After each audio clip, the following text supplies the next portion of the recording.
What's going on, good people? It's Georgia Roots 24, and I want to give you 10-minute beginner gardening tips starting now. Let's go.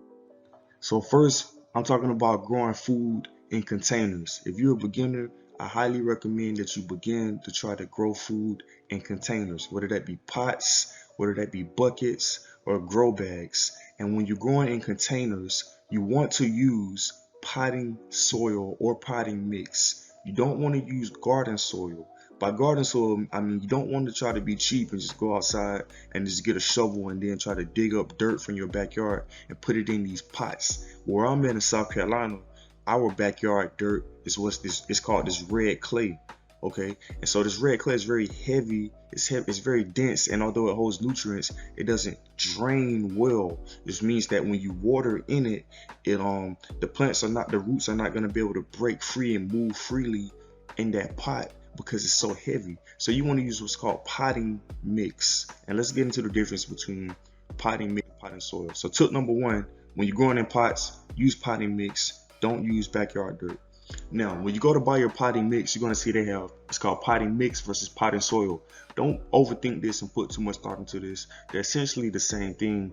Potting soil may just have a little dirt in it, a little organic matter in it, such as tree bark, such as sticks and twigs, versus potting mix, which is going to have probably peat moss, perlite, a little bit of compost. Potting soil may have a little actual dirt in it, but they're both good to go. Just look at the price difference and then make the financially sound decision on what you need. Okay, so let's just examine what some of the potting soil that I have on hand. I have used potting mix in the past, it worked out good. I have used potting soil in the past, it worked out good as well. So either or is fine, but I have this on hand. I'm not sponsored by them, but I just want to show you when you're buying your potting soil, just what to look for. Okay, so it says it's organic and natural. It says it's manure free, odor free. It says it has true biotic inside. And then if you look at the top right, it says it's OMRI listed. Look at the top left, it says it's non-GMO listed. There's a lot of information on this and it can be a bit confusing, but I want to show you that it's not confusing. And let's break down what all this stuff actually means. OMRI is simply the Organic Materials Review Institute. They're basically fact checking all these companies that say they have organic and natural material. They fact check it, they make sure that it is organic and natural, and if it passed the test, they can be listed as OMRI listed, which basically means that if you're trying to grow organically without fertilizers, without chemicals, synthetic chemicals, then if it's OMRI listed, you're good to go. So for my environmentally conscious people, all right. It says it has true biotic in it. What's true biotic? I don't know. But on the bag, it's listed as a broad spectrum biological soil inoculant. What? Let's break that down. Broad spectrum biological soil inoculant. I had to Google or look in my dictionary, what is inoculant? Inoculant is a type of bacteria added to the soil to seed the soil. And it's consisting of beneficial soil microbes and mycorrhizal fungi bringing life to all the soil. So I don't want to confuse this and turn this into a high school biology class and put people to sleep.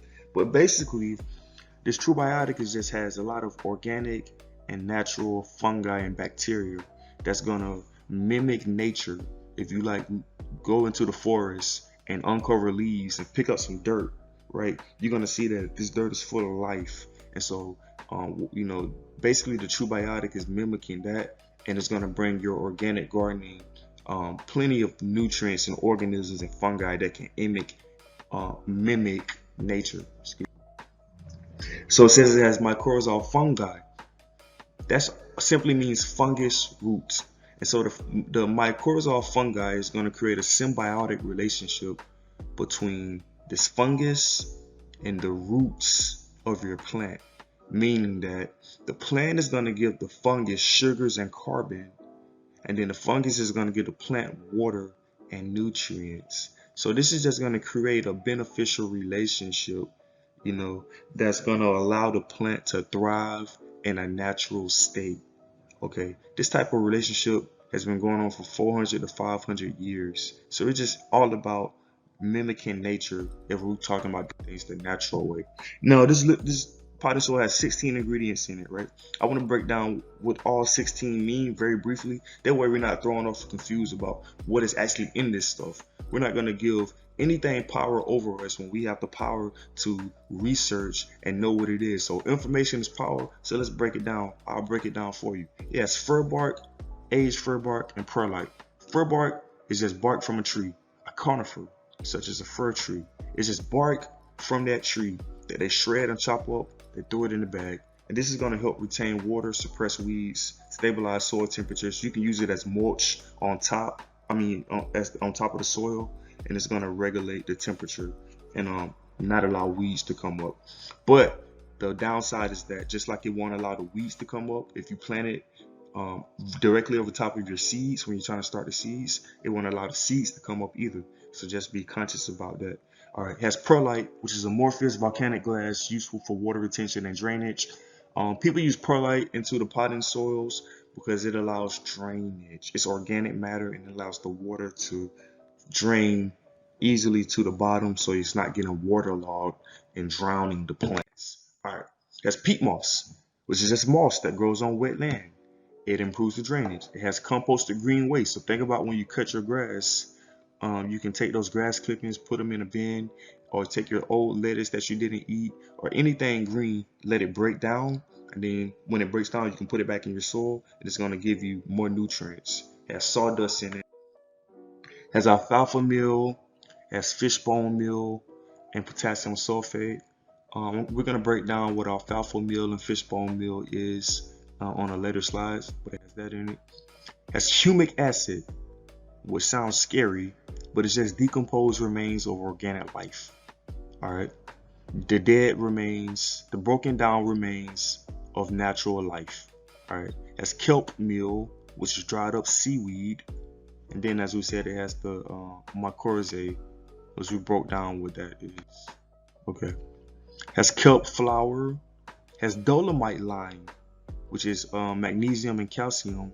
And the lime is used to increase the soil's pH and decrease the acidity. So I'm keeping it really basic since this is just episode 1. We're going to break all these things down further. But for now, I just want you to just, use your researching skills to just see what these actual ingredients are. We should always be knowing what we're using and what we're exposing ourselves to. And the information is out there. So I'm just trying to shift our minds to just research what these things actually are. It has gypsum, which is adding potassium, and it has a wetting agent. Okay, so these are the main 3 things that when you're buying fertilizer, this is what they're mostly listing. NPK, N for nitrogen, P for phosphorus, K for potassium. Okay, so for nitrogen is important because it's promoting strong leaf and stem growth. And nitrogen is going to give those plants that dark green color that indicates that they're strong and healthy. So you get nitrogen from aged manure, you get it from alfalfa meal, which was listed on that potting soil. You get it from fish meal, which comes from fish farming. Think about when people are raising fish, the byproducts, the waste from the fish, they just combine all that up, package it, and you can put that into your garden. It's going to give a lot of nutrients. Or blood meal. And so nitrogen is good. You're growing your collard greens, your turnip greens, your mustard greens, your lettuce, anything that's a green leafy plant like that, you need that nitrogen. Okay, and so out of these, it has the alfalfa meal and the fish meal, so we're good to go. All right, phosphorus, that's important for your cucumbers, your peppers, your squashes, your tomatoes, basically any edible plant that develops after a flower has been pollinated. You need phosphorus, which is going to promote the roots and the early plant growth. So phosphorus is needed at that young stage to make sure that the roots grow healthy. And so you can get this, you can buy what's called bone meal, which is fast acting, or you can get rock phosphate, which is slow release. All right, so next is potassium, and potassium is going to basically promote disease and stress resistance. It's good for your root crops such as your carrots, your radishes, your turnips, your onions, your garlic. If you're growing things that grow from a single tap root that grow in the ground, such as a carrot, radish, turnip, onions, garlic, it needs potassium, and you can get that from the kelp, which is in the potting soil, the gypsum, which is in the potting soil, or you can burn wood ashes and put them in the garden. So that being said, that was 10 minutes. Bam! I gave you some beginner gardening tips. I showed you how I recommend it for, let's recap. I recommend it if you're a beginner and you're gonna try to grow food, grow it in pots, containers, or grow bags first. Fill that pot, container, or grow bag with potting soil or potting mix and not dirt from the backyard. That's the most important thing for one. Try in pots and don't use dirt from the backyard.